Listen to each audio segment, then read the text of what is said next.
Non c'è dubbio che la crisi del 2008-2009 ha colpito maggiormente i sistemi produttivi locali, dove sono più accentuate le vocazioni manufatturiere e l'orientamento all'export, ma non ha affatto bloccato i cambiamenti già avviati dalle imprese. Ci sono perciò due azioni da compiere.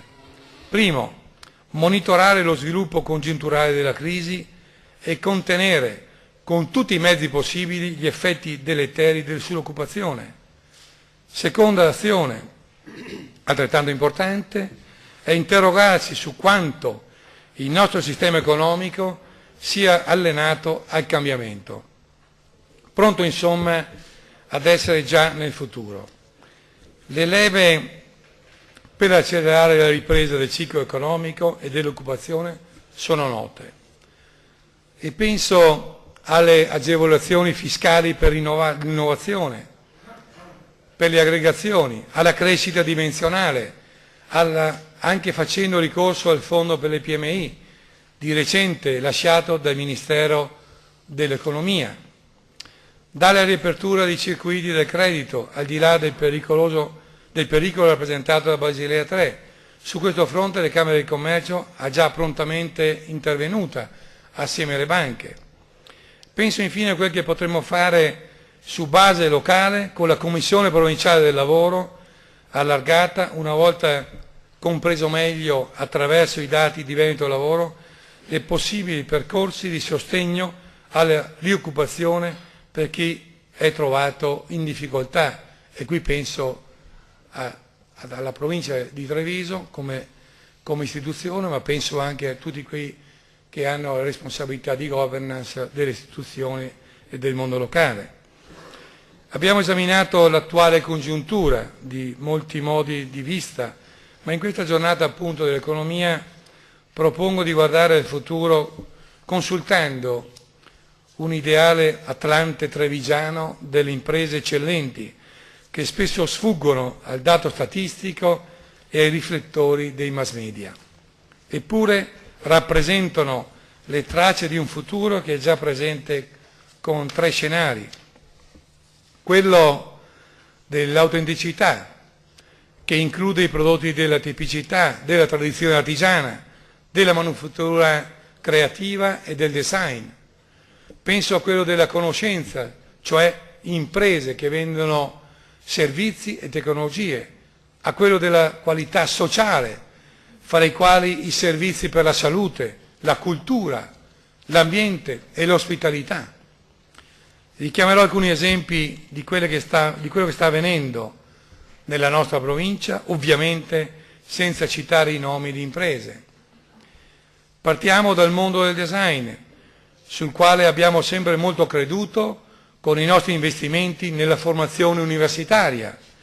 Ormai la ricerca estetica e funzionale di un prodotto non avviene più soltanto nei settori della moda, dello sport system o dei mobili, ma si estende e caratterizza l'eccellenza di molteplici prodotti. Dalle tende da sole curate non solo nel dettaglio tecnico, ma intese come sofisticate soluzioni d'arredo, all'arredo urbano, le panchine, pensiline, ad altro come destinate ad abbellire la città di mezzo mondo, alle sedie per ufficio, agli elettrodomestici di stretta derivazione professionale, ma belli da vedersi nella cucina di casa. Si produce carta abrasiva, ma in realtà si lavora attorno a sistemi di levigatura, operando in reti con centri di eccellenza di fornitori tedeschi per perfezionare materiali e tecniche di levigatura. E addirittura si collabora con tessili, non solo con il mobile per i processi di invecchiamento, ma ad arte dei tessuti. Riscontriamo aziende storiche produttrici di lampadari che mescolano le migliori competenze dei maestri vetrai di Murano con l'uso dei nuovi materiali per realizzare elementi di interior design, pareti d'arredo poi attrezzate da importanti design internazionali. Per non parlare di come il design aveva cambiato il modo di comunicare delle nostre imprese con la costruzione dei siti web che ormai nulla hanno da invidiare ad altri, e di come il design sta cambiando il volto delle nostre cantine, delle nostre farm, che attorno alla qualità del prodotto agroalimentare offrono sempre di più al cliente beni di esperienza, significati irripetibili e indivisibili rispetto al nostro territorio. Ma il design è anche progettazione, modo del nostro manufatturiero evoluto è ormai diventato un manufatturiero di progettazione o dico progettazione in partnership con altre aziende industriali.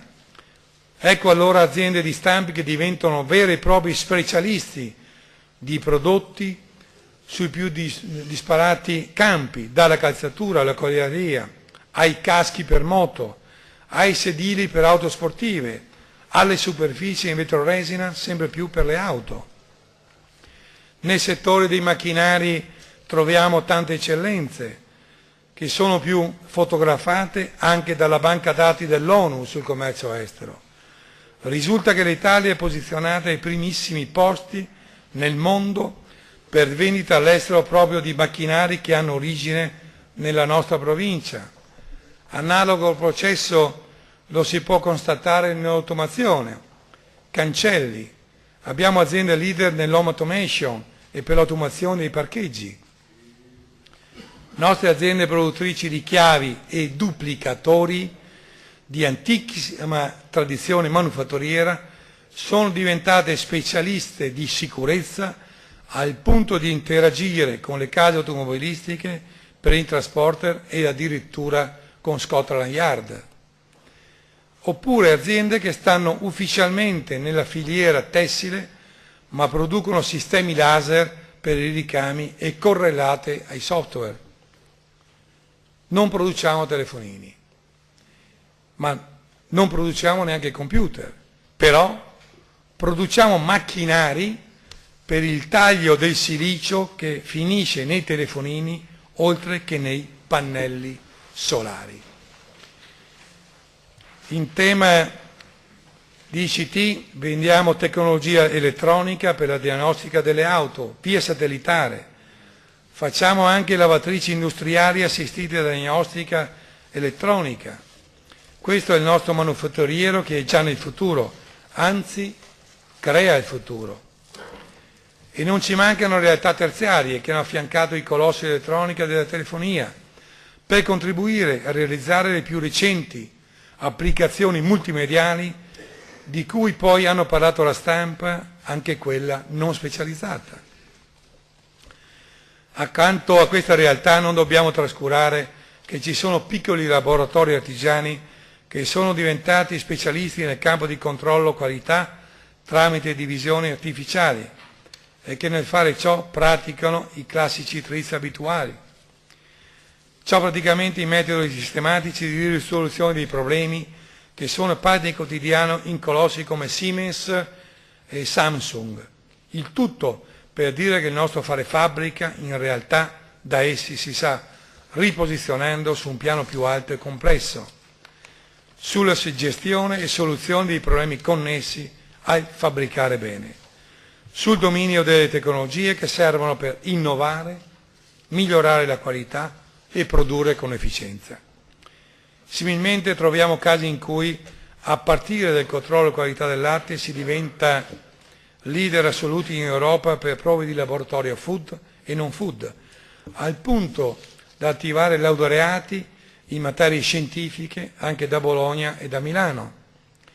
Questa è l'economia trevisana, che occorre iniziare a raccontare non solo attraverso i numeri, ma attraverso la genialità delle esperienze in cui diventano sempre più labili i confini tra terziario evoluto e manufatturiero evoluto.